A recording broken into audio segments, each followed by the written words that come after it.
하나님께서 진노하고자 하실지라도 곧바로 진노하시는 것이 아니라 진노의 그릇에 대하여 오래 참으시고 관용하신다는 사실입니다.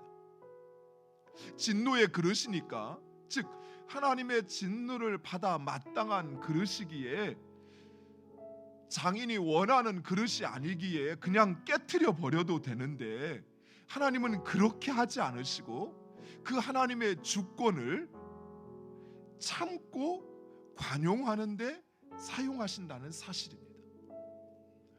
소돔과 고모라를 심판하실 때에도 아브람과의 대화에서 볼 수 있는 것처럼 하나님은 심판하시기보다는 오히려 참으셨습니다. 그리고 관용을 베푸셨습니다.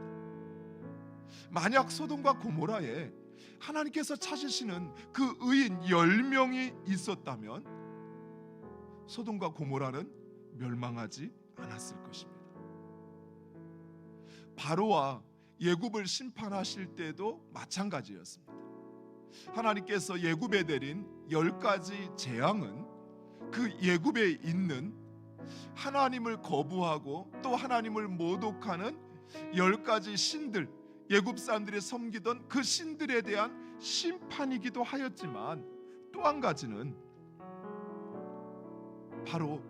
바로와 애굽 사람들이 그 뜻을 돌이키기를, 즉 하나님만이 참신이라는 사실을 깨닫고 하나님께로 돌아오기를 기다리고 참고 관용하시는 것입니다.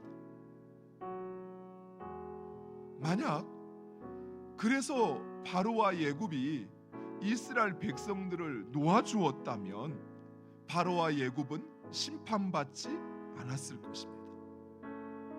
사랑하는 성도들, 그 뜻을 돌이키는 것도 하나님의 주권입니다. 이것을 명확하게 우리에게 보여주는 것이 바로 니느웨 사건입니다. 니느웨 백성들은 하나님의 진노 아래 놓였지만 하나님께서 길이 참으셔서 그들에게 요나 선지자를 보내십니다. 하나님께서 관용하셔서 그들에게 마지막으로 한 번 더 요나 선지자를 보내고, 그리고 요나 선지자를 통해서 도저히 회개할 것 같지 않던 니느웨 백성들이 회개하고 돌이키자 하나님은 그 니느웨 백성들을 향한 진노를 거두셨다라는 것이, 이처럼 진노를 거두시는 것도 하나님의 주권입니다. 즉, 이 모습을 보면 하나님의 주권은 우리의 선택과 우리의 회개를 배제하는 것 같으나, 하나님의 뜻대로 행하는 것 같으나, 그러나 하나님은 우리의 선택과 우리의 회개를 배제하지 않으신다는 사실입니다. 사랑하는 성도 여러분, 이처럼 우리 하나님은 길이 참으시는 하나님이십니다.